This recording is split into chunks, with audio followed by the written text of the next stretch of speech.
Thank you all for coming today. I think it's going to be really awesome to sit down and talk to you both about your stories and your journey here in Nashville. I started this podcast because I started around in town before Lynn was gracious enough to hire me. And my songwriter round created a bunch of young artists and people in the business just reaching out to me and asking what they can do, how they can get a publishing deal, or how can I help them. And it turned into me doing a lot of coffees and things before I even had a job. And so Emma, who is helping us behind the scenes today, was pushing me to get out here and have a podcast where we could share people's stories and talk about their journey and give their advice on what people can do to get into the business. And I think the coolest part is we have some exciting news to announce today with all three of us in the room. But more importantly than that, I think that you two are two of the biggest women in the business that people look up to. And I want to jump in and start talking about your stories and how you got here. Well, Cris is the tiniest, biggest, since her feet aren't even hitting the ground at the moment. So I'd like to just jump in and talk about, Cris, if you want to go first on how you got into music. Was it in your family, or how did you start that, and what made you want to chase your, the music business? Yeah, like a lot of people, it was in my family. My grandparents, and on my mom's side, we'd sit out on the front porch and sing and harmonize. Of course, their love of music started in the church. My grandpa was in a barbershop quartet. And then I think my mom kind of did whatever the female version of a barbershop quartet is. I don't know. But she did that. And then my dad just played guitar for fun. So there was always music in the house. And my first 45 was Rhinestone Cowboy.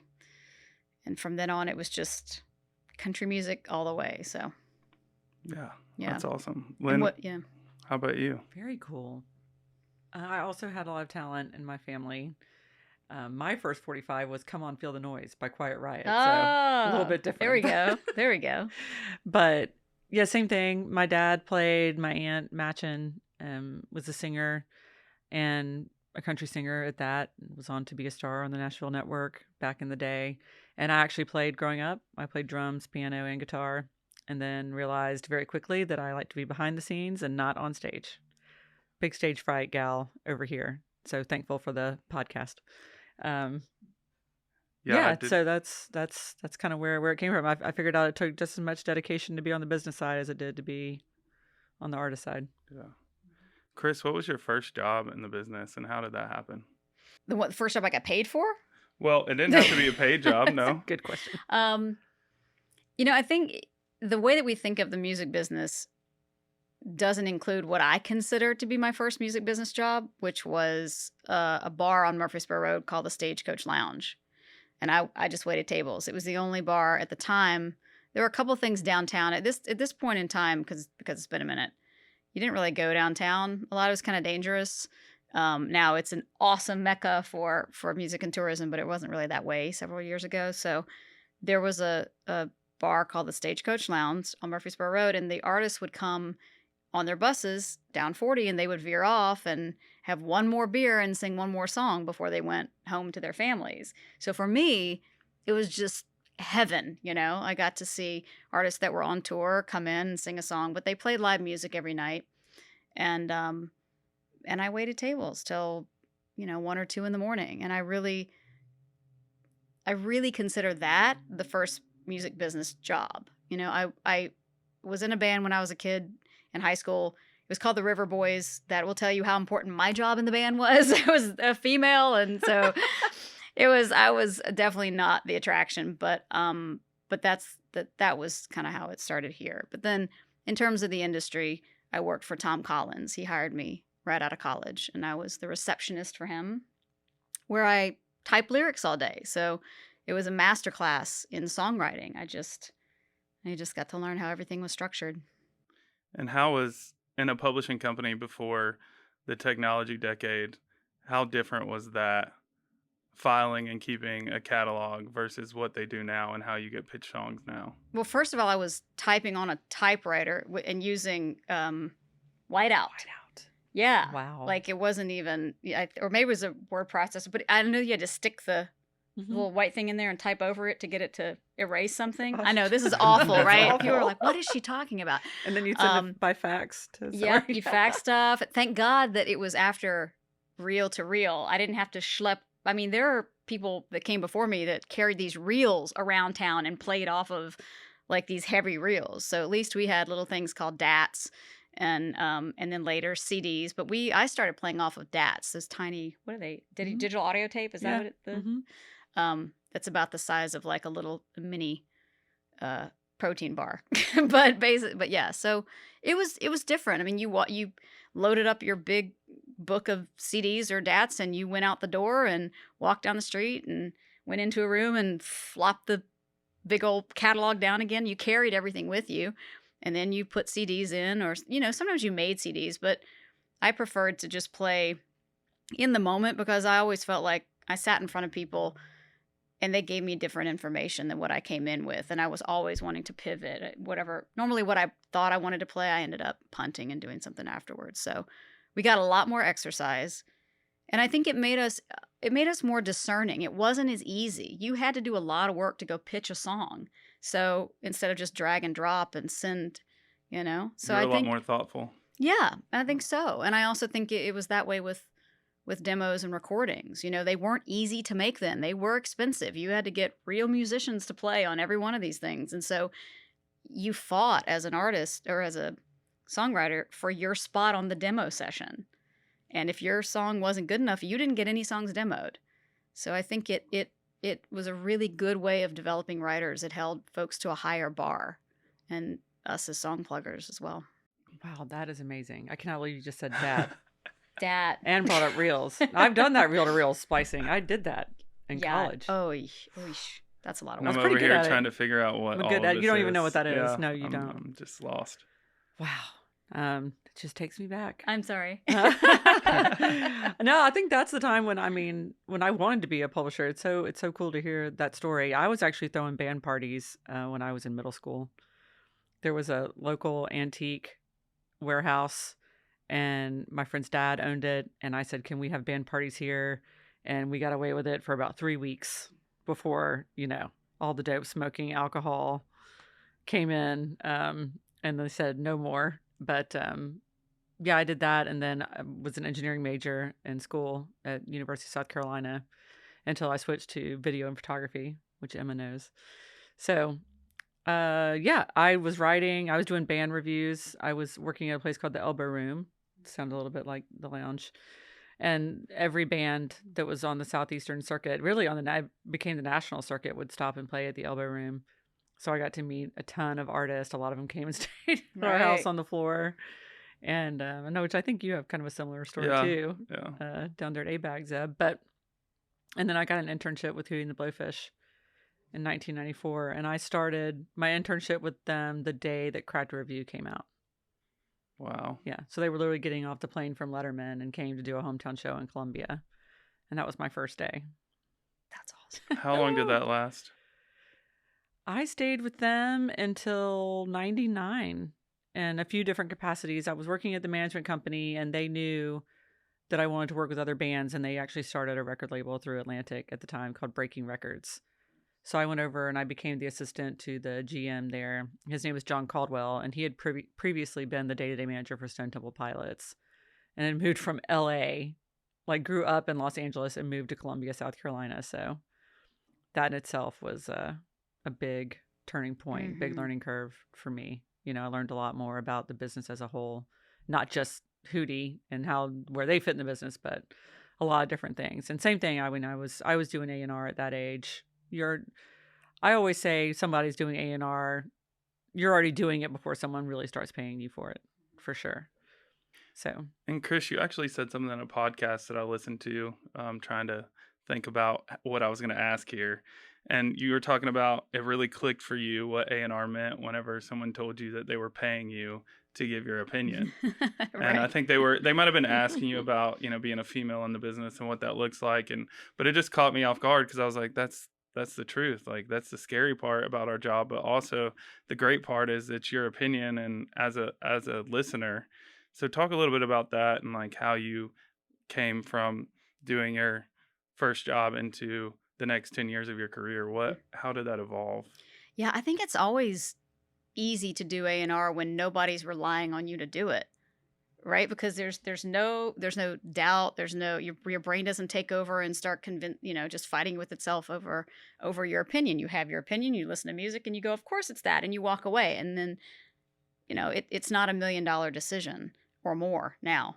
But the moment that happens, your brain really starts to kind of screw with you. But for me, it was going from publishing to A&R was a very big transition. And I didn't think it would be that big. I thought you're listening to songs, you're pitching songs that work, same thing in A&R. But the difference was that it was my responsibility to advocate for things that I felt would take the artist to the next level, and I do that in a lot of ways, sort of with gut instinct, because I grew up with country music and country radio in particular. And so that's kind of an innate thing for me. But at the same time, you've only got a couple slots on a record and you're spending millions of dollars, and you're the one who has to decide if that song is worth it, and if that is going to get the artist to the next place, or if you're just torpedoing their career, which is a lot of pressure, and a lot of responsibility. And it was hard for me to make that jump, because I had been doing 12 years of trying to think about what the other person wanted. What does a producer want to hear? What does an artist want to hear? What does an A&R person want to hear? How do I get the song to the place where it's cut? Because I had plenty of songs I loved that were never cut. But making the transition to, I may love this song, but does it do for this artist what the artist needs at this time, right, to get him to the next place? So it was a pretty big jump. And yeah, I think you're probably talking about when Tom Whalley asked me who A&R, I think Tom Whalley asked me, do you think there's a hit on this particular record? And I said, no. And he said, who A&R'd it? And I said, I did. And he was like, why did we hire you? And because I was still in that mindset of trying to please the producer and trying to please the artist and trying to please everybody, instead of getting my job done, which was have the hard conversations and find a freaking hit, because the rest of it doesn't matter, right? If they can be all happy, but if nothing happens with the record, nobody's going to be happy.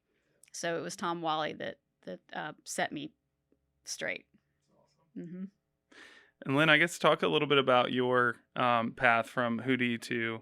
I know a lot about your story, so I'm trying not to jump in, but I know that you tried to come to Nashville one time before, and then came back again. So just talk about your path to LA and New York and all the A&R gigs and things in between.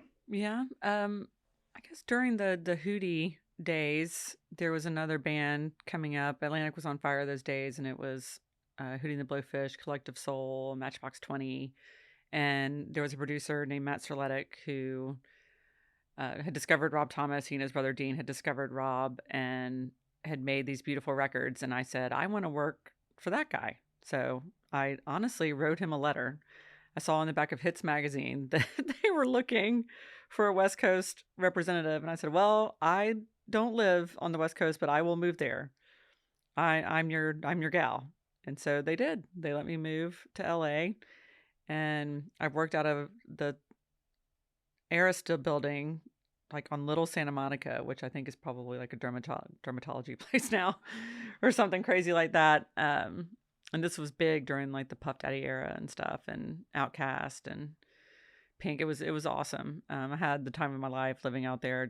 I was going to see bands every single night. I mean, I was out every single night of the week seeing bands, which was not a whole lot different than seeing them every night in Columbia, South Carolina, but it was really fun. I learned a lot. And then Matt he had a label through Arista, and then he became the president of Virgin Records, and we all moved to New York.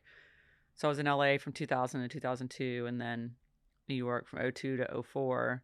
And 2004, I turned 30, and we had been making these records, pop records, really, with Matt. I was coming to Franklin a lot because we were working with Stacey Orico, and I was doing A&R for her first secular record outside of the Christian world. And I was coming to Franklin a lot, coming to Nashville a lot. Matt had been getting a bunch of cuts here with an artist we had named Angie Aparo. Faith Hill was cutting some of his songs, and I thought, well, that is the coolest thing ever. I want to do that. So I tried to move to Nashville. I met with a lot of different people from Combustion to Levitan to, oh gosh, there were so many names I could throw out, but I truly was like, this is where I belong. Nashville is where I belong. I want to be where these songs are being written, where artists want to hear them. And nobody would give me a job. So I tried to start my own publishing company, and I had about $15,000 to my name, and I spent it all coming up here.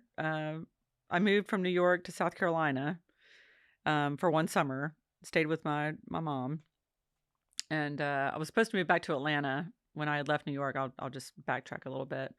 When I told Maxwell I was leaving, I told him I would still be a scout in the Southeast. So I was supposed to move back to Atlanta, but I ended up staying in the Carolinas for the summer and had this brilliant idea to start my own publishing company where I was going to take songs from all these regional bands back from when Hootie was getting big. All of these songs that I thought were so great, and all these independent bands had sold all these units on their own, and turned them into country demos and pitched them in Nashville. And Allison Jones met with me. Jim Catino met with me at the time. Who else? It was hilarious. I mean, I'm sure they were like, who is this woman, and who does she think she is? This was 2004.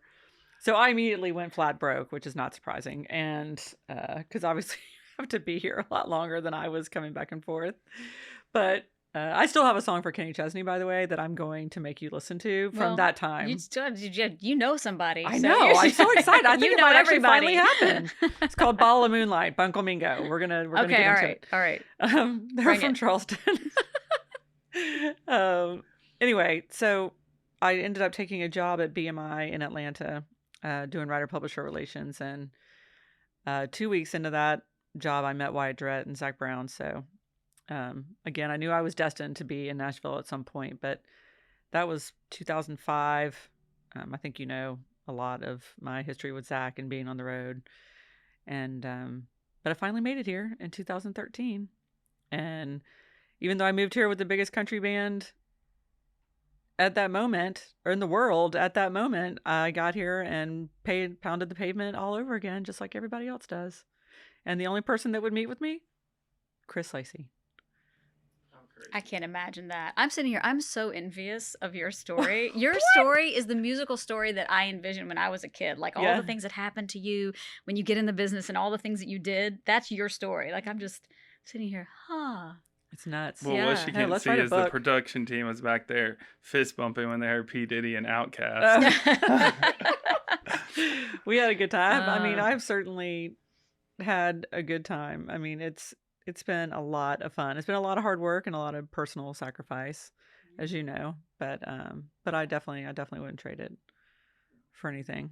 I feel very fortunate. Cris, I think Lynn and I's first A&R trip was to go see Cody Johnson when you already had it wrapped up, and we didn't know that. And we went down there. Thank goodness we had it wrapped up. I'm just tired of fighting you.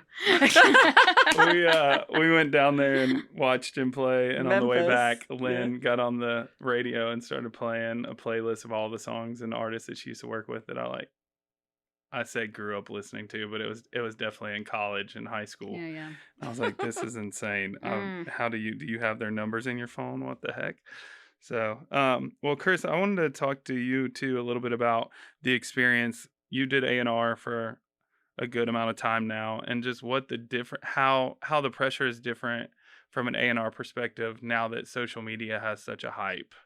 Like you were talking about the pressure and how different it is once you have the role, but what was it like before, when radio was really the only driver for a hit song, versus what it's like now where social media plays such a big part and streaming numbers play such a big part? Do you think it's made a world of difference, or do you still use the same tactics when looking for a hit? I think we generally use the same tools to find an artist, and but it has created a lot of extra work, right? A lot of things that you really have to go down the road on and decide, if there is a long-term career there, if there's a real artist there, because there are a lot of really good singers and there are a lot of cool songs, but it's such a machine to turn something into a multi-decade career. And that's, I think, what we all want to do. I mean, I feel like the people that are passionate about music, that's what we want. We want to be a part of that history, and help the people who seem destined to get there. It's just, I think I said this today, I think it's a calling, that's our job, is to help elevate and get the stories into the world. So there's a lot more. That's the first thing. The volume is insane. Nashville and country is different, I think, in this way. Nashville is pretty much left to its own devices. If you wanted to be in country music, you moved to Nashville. Now it's everywhere, right? We're seeing folks write country, sing country, play country everywhere. So the volume is increased, I don't know how many fold. The other thing that's interesting is it was pretty cut and dry when I started. You were really good or just not very good at all. There wasn't a lot of in the middle. Now there's a lot of in the middle, because I feel like newer artists are growing up with the ability to record themselves and listen to themselves. And so they get a whole lot of practice that maybe artists early on didn't have. If you wanted to record yourself, you had to go into a booth at a county fair and sing karaoke over somebody's tracks in the wrong key. Like, that's really the only option that you had. So you didn't get a lot of time to practice. And I think that everybody is doing it so much and practicing so much and getting better that you have a lot of stuff that's good. So that's the majority that you wade through to try to find great. And then you look at the numbers, the data that comes in from the different platforms, and you have to ask yourself, what's causing it? Is it people actually engaged? Is that going to translate to music? Some platforms don't. There's not a strong correlation to someone buying music and doing whatever the thing is that they're doing on the platform, and you have to discern that. So yeah, it's a lot of unpacking to figure out what you really have. But I'll say, the band that Lynn was talking about earlier, the Zac Brown band, when you go out to see them, or Kenny, who you mentioned, and you stand there, and I think this is what I didn't forget over the pandemic, but it was cloudy because all we had were platforms. We didn't have live music to go see anymore. And the moment that I went to one of those shows and stood there with the crowd, it was like, that's right. This is what an artist is. This is what great music is. This is what we're doing. Okay, reset. Because we were just inundated with data, everything digital, zoom, and all this music, and you forget that so counterintuitive to what we were been used to forever. It is, and it has to translate. Ultimately, it needs to translate to that experience. And I have a question here, and you can say pass if you don't want to answer it. But I wanted to talk about a time that you signed an artist that may not have panned out the way you wanted it to, whether that's with streaming platforms or social media or just not connecting in general. Obviously, let's not talk the artist name, but what do you think caused that? And the reason why I'm asking this is because I think there's a lot of people that listen to this podcast that are young artists that are trying to figure out what that right song is, or they may have high streaming numbers, or they may have high social numbers, but it's not connecting. And so they're trying to connect the dots. And I just want to use maybe an experience of an artist that maybe had one or the other and it just didn't connect, and why maybe that didn't connect, and how you could go back and change it if you could. Yeah, that's a big question. Every artist like that is different, and certainly, I've had a few. The thing that comes to mind immediately that I believe is, if it is meant to happen, it will happen.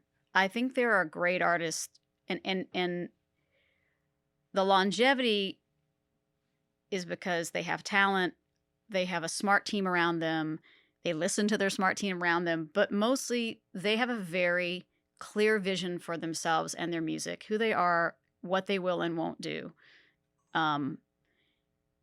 Where artistry has not worked, in my experience, it's been artists aren't that clear on who they are and what they want to sing about.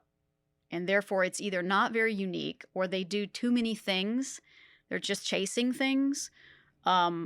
or they overthink every single decision they make. They overthink what they're going to post and what they're going to wear, like, and it just becomes torturous. It doesn't feel natural and authentic. It feels thought out. And I think fans can sense that, whether they can articulate it or not. I think you know when something is very clearly a thing and authentic. And so the ones that I think about the most are artists that just had a really hard time finding that thing, that lane, because all we can do, like I said, is elevate. We can't make artists. Artists are artists, and our job is to just surround them and do everything that we can to make sure that they grow and, and are safe and feel nurtured but that's the thing that comes to mind. It's really more about what you can do, which is be very clear in who you are and what you want to sing and what you want to say. And I think also be honest with yourself about whether this life is really for you. There was an artist that I worked with. They didn't enjoy meeting with fans. And not that they didn't like people, but they were just shy. They really didn't enjoy shaking hands and hugging on people and staying 4 hours after a show and riding the bus and being away from their family. And they pretty much all the stuff that you have to do this well, they didn't like any of it. And I don't blame them. It's a really, really hard life. Very.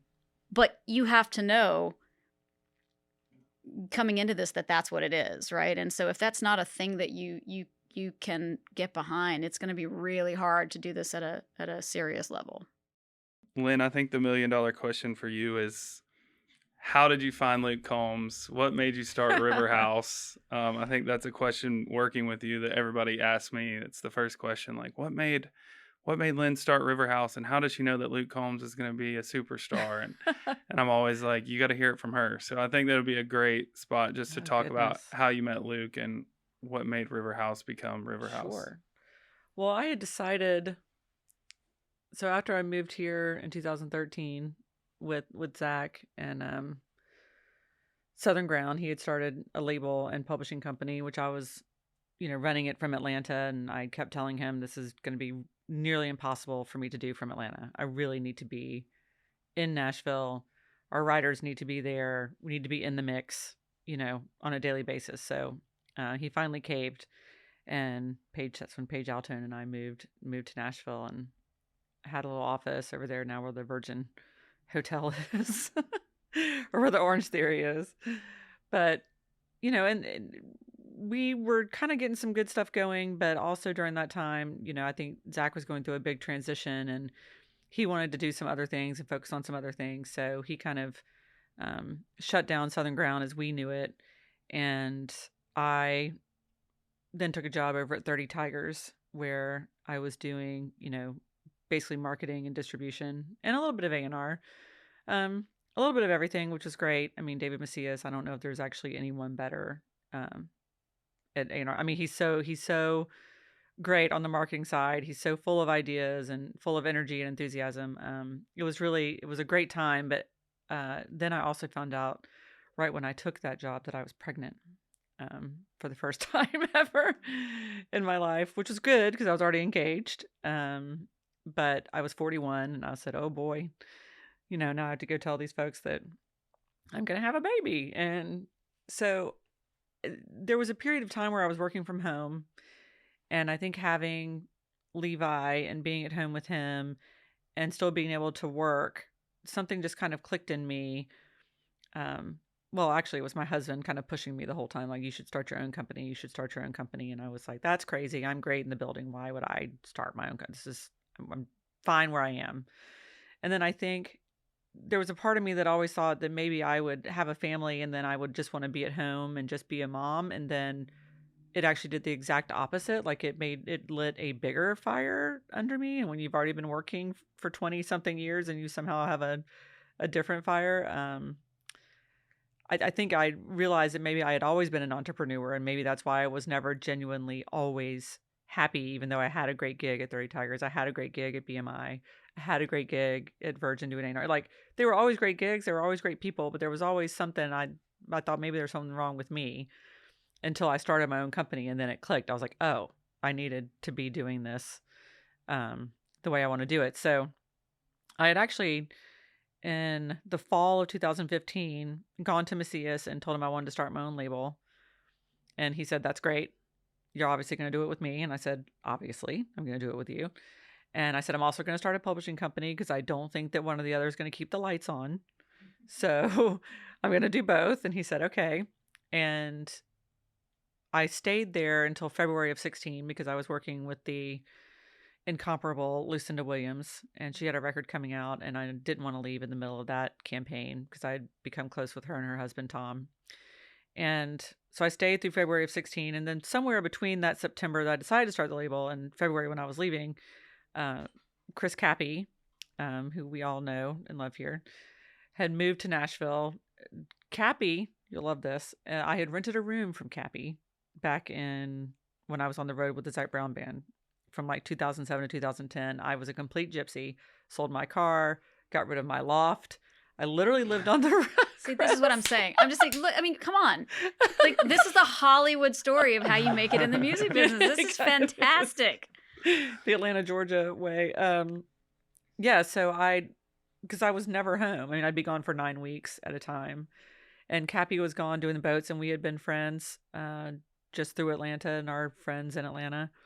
And he had a big house, and I said, "Just let me rent one of those rooms from you when I'm home." Half the time that I was there, he was gone. Or if he was there, I was gone. So it worked out really well. And even back then, he had talked about wanting to do artist management. And I was like, "You're crazy. You don't want to do artist management. Like, you got a good thing going. Keep doing what you're doing." Which I still tell people that they're crazy when they tell me they want to be managers. I say, "I'll help you, but I still think you're crazy." So he moved. He had met Luke. Cappy had met Luke through Bradley Jordan. Bradley Jordan had booked Luke some shows in Athens, maybe like a few months. And Cappy decided to move here from Athens to do artist management full time. And I think at the time, I remember him telling me it was Luke and John Langston, neither one of which I had heard of. And then I think John ended up going with obviously went with a different management company. But he still had Luke, and he said, "I just want you to put your ears, like your A&R ears, just put it on this music." And it happened to be the first 3 songs on the record of This One's For You. And I was like, "Oh, wait a second. Okay." So, "Wow, I think you might actually have something here." And Cappy was like, "Really?" I said, "Yeah, this is great." And I said, he said, "Well, do you want to meet him?" I said, "Yeah, I'd love to meet him." And at the time, we weren't even talking about the fact that I had a label. I was really just trying to help my friend Cappy and this guy, get their bearings straight, kind of help them set some goals. I love to set some goals. Yes, I that do. is true. I like to set some short-term goals, some long-term goals. And so honestly, he invited Luke over to eat. And when I met him, I knew he was a star at the time. He was a little heavier than he is now. And I was concerned for his health. I told he had met with some folks, and I think that maybe people had tried to deter him from trying to be a recording artist because of the way he looked, which is ridiculous. It seems extremely old school. I don't really care how you look, but I want you to live, So anyway, the more we kept talking, he kind of met with some labels around town, and everybody had been passing. And I said, "You know what, guys, I'm starting a label. Like, why don't you just sign to my label?" And this was also about the time that there was a big hullabaloo around town about Kane Brown getting put on some playlists that maybe he wasn't supposed to be on, and the numbers seemed inflated. I'm sure you remember all of this, Chris. And I don't know the ins and outs of that, so I don't want to, because he's like one of my favorite artists. So we all know he's legit, no matter how it started or who he was working with. But at the time, I was going through Luke's numbers, looking at Spotify charts. I mean, just what label executives do, and I saw that he had 1 million streams on the song Hurricane, and it had never been playlisted, and it was 100% on demand, people searching for him. Literally not one passive listener. And I actually have chills when I say that now, because it was 100% on demand, people searching for him. So I thought, if I invest $30,000 in marketing this EP that he had that eventually became the record, if I have $30,000 to spend and he sells 3,000 of them, which I know he will, CDs at the time, and some merch and streaming, I was like, I'll make my money back. And that's really all I cared about at the time. but then we became really, really close. So he was writing all the time, and he was so excited, and he wanted to go in, and we had no business. I had no business getting more money to make to finish that record, but we did.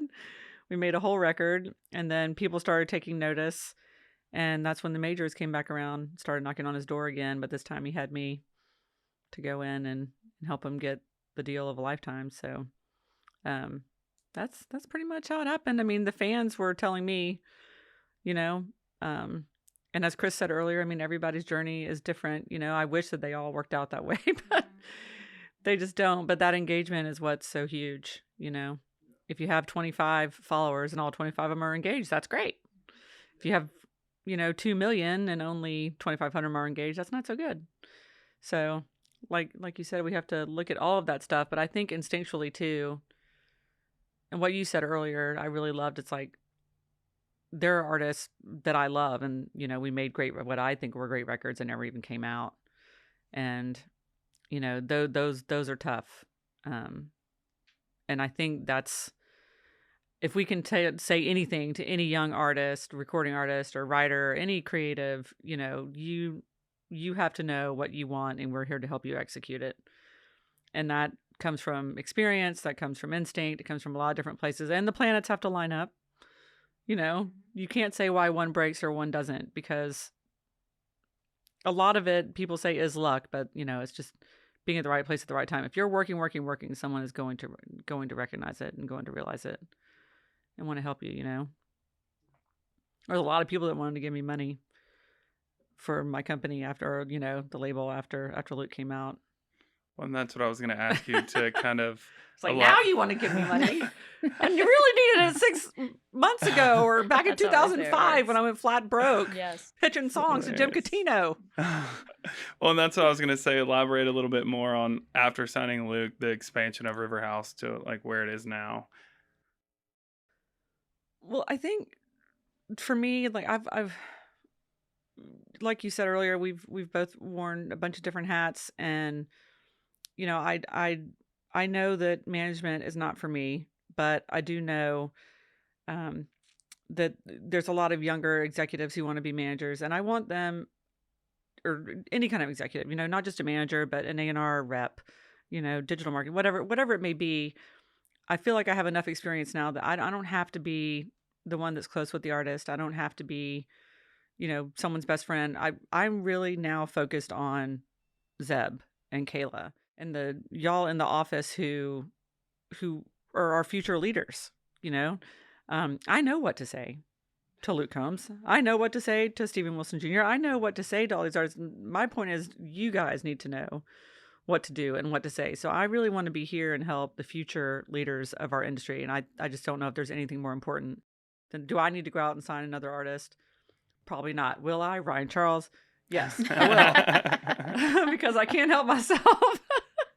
Because it's so exciting and I can't help myself. But truly, I want, Emma to be the biggest creative force in this industry. And that's what I'm really focused on now, as I'm getting on up into my 50s.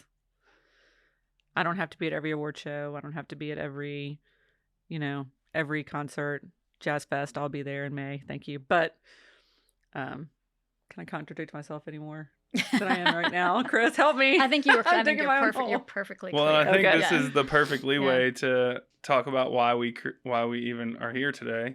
And I got lucky enough to get you both on the podcast, is what the future of River House and Warner looks like. So I think I'm going to let Cris do the duties here, but let's talk about what's happening. Yeah, well, I kind of alluded to it earlier. I said that I was tired of fighting you. And so honestly, if you can't beat them, join them is kind of where we are. And I really did.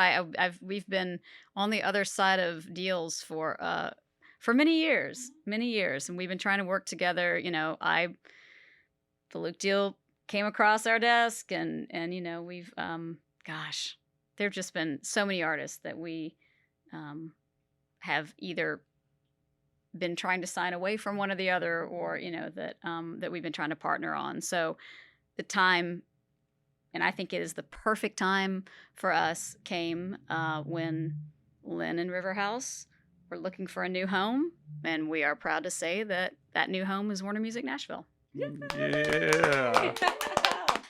Oh my gosh. But I'll say a few more things. I mean, I'm not lying about not wanting to, be on the other side of deals Same. from you, because you are very, very, very convincing. So tired of losing out. But no, I think you guys have built such an incredible culture. Your artist development is the bar for everyone else. You take so much care and so much pride, and you have so much patience. And I think that's what is lacking at a lot of labels and, some publishing companies. Everybody is looking for that real quick turnaround. And I think what you guys do is you make all the right decisions fearlessly, even if it takes a minute.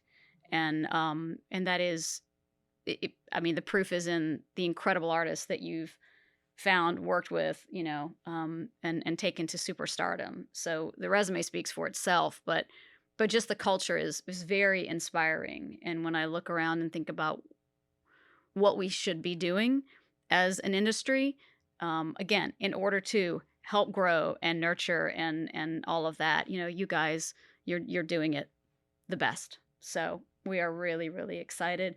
Oh my gosh, thank you. It's between Warner Music Nashville. Elektra is a part of this too, our sister label in New York. You guys have had a long relationship with Greg Nadell. And so it's a really, really fun partnership for everybody involved. Yeah. So we couldn't be more excited. Yeah, that's awesome. Agreed. Thank you. And what do you think, the future of this would be? Like, what's the vision for 2 years down the road for having a partnership with River House, and kind of where do you see this going in the next few years? Yeah. So what's fantastic about the culture of River House is, even though I say we're on opposite sides of deals, we also play in very different sandboxes. I mean, we've already had conversations prior to this even being a real thing where you'd say, well, have you heard about this artist? I'd say, no, what's that? And then I'd say, what about this? And you're like, oh, I haven't heard about that. And so it's really fun when you can sit there with another passionate music lover and you're in totally different circles. And so I just think it's a way for us to expand our reach, Warner Music Nashville, Elektra, to expand into places that, maybe we're not tapping into. Because one of the things I think is so obvious in this podcast, Lynn, when you talk about your history, is all of the relationships that you've built and sort of geographical locations where you've been, and you've grown that network in a way that you can only do by doing it for the amount of time that you've done it, by moving to all the places you've moved to, by being in all the bars that you've been to and on the road and on the buses and with the people. Like, that is some massive time and effort and energy invested. Those relationships don't come overnight. So you carry that with you and you bring it to us, and then we all, of course, have all of our different relationships, and it's just a way to cover a lot of ground. And there's no other way to do it. There's no other, because every label is seeing the same data. Every label we all have really great proprietary software that tells us when something's raising its hand, and we all hit it at the same time. You cannot replace the relationships and the trust that Lynn and her team have built in this community and communities across the U.S. There's just no replacing it with AI. Dang, Cris. I don't think I answered the question, but that's how I feel. I just need to tell you how I felt. Right. I love it. No, I think you did, because So, I mean, I think we're here to plant the seeds and do what we love. This is the part of the business that I really love, and helping the executives, help the artists, and having that support. And them knowing that they also have a goal now. Like, now they're in the mix, because if you are a Drew Parker or a Ray Fulcher, and you do need 3 or 4 years until you get that shot, that's what we're here to do. We're here to plant all of those seeds and help lay all the groundwork, so that by the time Warner gets it, it's hopefully in a pretty, nice wrapped package with a bow on it. And here you go. Go fly, And then we just put the hammer down. Yeah. But yeah, I mean, obviously the goal is to have a ton of arena acts, stadium acts. Forget arena acts. What am I saying? What do I care about arenas? Stadium acts. Obviously. Always. Yes. Global domination. Absolutely. Always. Global domination. Yeah, that we're working on together. It never gets old. It doesn't. And coming from this side of it, I know I'm hosting this today, but being on the team and seeing, being out there at the rounds and the events and trying to A&R for myself to help find new artists and bring them in, having you two on the same team, I think, are the most convincing, nurturing believers in music. I mean, I don't see who's going to tell us no at this point. So let's game on, right? From your lips to their ears. That's right. Yeah. A few questions I wanted to ask you about just advice that you would give to someone listening who's a young artist or a young executive, and something that maybe you learned from in the past, that you would tell them, like, here's a little bit of advice. For me, I think mine is don't quit. Like whatever it takes. I mean, last night I had my 6-year anniversary for my Why Not round, and Farron had one too many alcoholic beverage on stage and started chanting Comcast because that's where I worked before the music business. But that for me, it was like, just don't quit, do whatever you got to do to get through. So I'm just curious to know, with all the experience that you two have, what is your, what would you tell someone? And maybe it's two different things for an artist coming up or an executive trying to get in the business. I love what you said earlier on the artist side, not to chase something and just to be original. I know it's easier to fit in than to stand out and all of those fun cliches, but it's the only way. The bigger the risk, the bigger the reward. And, listen to the people that are trying to help you, as an artist. I mean, there are just some things that we know that we've lived, that we've already been through before, that we know it might work and might not. I think it's hard sometimes to watch an artist, like, not necessarily self-destruct, but not be able to get out of their own head or keep second guessing themselves, and not have the confidence that I know you're looking for in an artist. And on the executive side, I mean, you just got to get as much experience as possible. And I said to someone yesterday, I mean, I lived paycheck to paycheck until 3 years ago. I'm 48. So it's not, you can't get in this for any kind of instant gratification or for financial reasons or whatever it may be. You really have to do it because you love it, and know that you probably will have to make some sacrifice at some point, and it's either going to be worth it or it's not. But, it is a lifestyle. It's not just a job. So. Very true. Mm-hmm. Yeah, the thing that just comes to mind, and I'll just quote somebody else because you should when they say it better than you can. Ashley McBride said the other day, and someone may have told this to her. She may have come up with it. I don't know. Whoever listens to the podcast, someone will know out there, and they will put it in the comment section. Keep your heart safe and your music dangerous. And I think that Sounds means great. so much, because as we've all been in this industry, look, this is for artists and career industry people.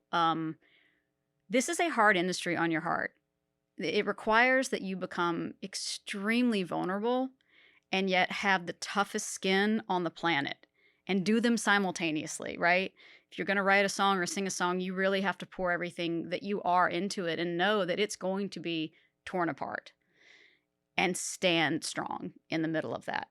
And I would say that as a person in the industry, you're going to be challenged, and you're going to feel stupid, and people aren't going to agree with you, and you're going to have an opinion that they don't share, and you have to stand strong, right? And so in keeping your heart safe, that means taking care, like Lynn was just saying, with Luke, take care of your body, take care of your mental health. I mean, I think it has taken us far too long to talk about the mental health effects that the world and this industry has on the people in it. And too long for people to say it's okay to go talk to somebody and get help. Too long to say it's okay to get a prescription for something if you need it, right? Like, this is not an easy road, and it will tear you apart if you don't nurture yourself, honor yourself, and take care of yourself in it. And then that is when your truth can be like fully exposed, right? Like you like it's a means to an end. It feels like you're taking a step back for a second. It feels like, oh my gosh, I'm going to lose all this time if I take time away to go talk to a therapist, or if I stop drinking, who am I going to be without my, and it feels like you're going to lose everything you have. But the truth is, you're only going to get closer to who you are truly meant to be, which is the same thing Lynn just said, be who you are. And then your music is going to be even more incredible. Great answers. It's awesome. And I think the question that everyone asks every day is, what does the future of the industry look like? I put a few bullets here as it relates to radio, marketing, streaming, and releasing music. If anyone tells you that they can tell you what the future, they are lying to Well, and your I don't- face. I don't If anyone think tells you they know the future of this industry, because with all the new mixes and spatial audio and the way people listen and consume music, it changes every day. Yeah. If you have a Yeah. more concrete answer, I'd love to I hear have it. no concrete answer. Yeah, there no. isn't one. All it ain't going away. Like that's No. all I know, No. right? Yeah. It's there are going to be different vehicles like there always are, but what's going to matter is a compelling story. It will always matter. And how you tell that story, the utensils and the tools that you use will be different, but the compelling story is not going to change. So while every day we learn something new and we try to adapt to it, I mean, if the story isn't interesting, none of those things matter. So we keep an eye on it, but don't become overwhelmed, right? Trying to figure out what the next thing is, because it's going to show up and you're going to work with it. But if you have the right story, it'll all work. I think that's the biggest takeaway. Don't be overwhelmed. Because I think that so many artists are caught up in what TikTok's doing or what's trending or how do they get their music on a different platform or how do they get that competitive edge. And sometimes I think it's just easier to keep pushing and growing the numbers and doing everything you can every day instead of focusing on what's next. Mm-hmm. Absolutely. It is overwhelming, but let's be honest, it's very overwhelming. It is. Yeah. We're asking artists to do a lot of things right now. And if you're someone who, you got into this because you wanted to write and sing music. You didn't get On into it stage. because you wanted to play video games or whatever, it's kind of so we get it. That part's really tough. Mm-hmm. Yeah. Well, thank you both for hanging out today. I have a few fun questions to wrap up. That the office knew that we were doing this, so they wanted to submit a few questions. They're nothing bad. Those were not the fun questions. No, less serious questions, should I say. The first one is, what is the first record you remember falling in love with? How much is that doggy in the window? Because my grandfather had it, and we would sit there and sing it together on the porch. And when you're 4, every time it comes up, ruff, ruff, it's a really exciting moment. Oh my gosh, that's so cute. You know what's weird? I have to really dig back, but if we're going back to that young, my grandmother, my dad's mom, and that was a lot of the talented side of the family, the Oliver side. My grandmother was a ballroom dance instructor, my Nana Margie, and we listened to Glenn Miller at every dinner. And I still have all the Glenn Miller records on vinyl, and I would literally I will just put them on and think about her or someone doing the jitterbug, just last weekend I was playing it while I had family in town, so all that big band stuff. I know it's so weird. It's so weird, but that's like one of my first memories. So it's awesome. Really cool. And the last one is, who is the most famous contact you have in your cell phone currently? I don't know if I can answer that. Yeah, I can't. Pass. Okay. Yeah. Well, thank I you don't both. think we can answer that. Jesus. He's always That's there. hilarious. Jordan Rowe. Oh God. Well, thank you both for doing this. I had really a lot of fun, and I learned more about even Lynn that I didn't know. Why we didn't say the most famous person in our thing is Zebb Luster, I have no idea. Right. Why did neither one of us say that? By the way, that was Zebb Kayla's Luster. question. She Of wanted to course. know. Oh my goodness. It's hilarious. Well, thank you for real. She was This trying to is trap fun. me. No, I think This is great. Thank And I you. just want to Thanks for having say us. thank you again, Cris. This whole Warner, this whole vision came from a lunch that however late I was to a lunch. As late as I was today to this. Oh, stop. And when we started talking about it, I just got the best feeling, and I just knew it was the right thing. And that is the cool thing. Sometimes when you know something is right and you know what it takes to make it happen, that's the best feeling. So the fact that I can still feel that and you can still feel that 20, 30 years into our career, whatever it is pretty amazing. It's pretty Yeah. special. We So feel exactly the same way. Thank you. amazing. Thank you. Yay. Yay. Thanks, y'all.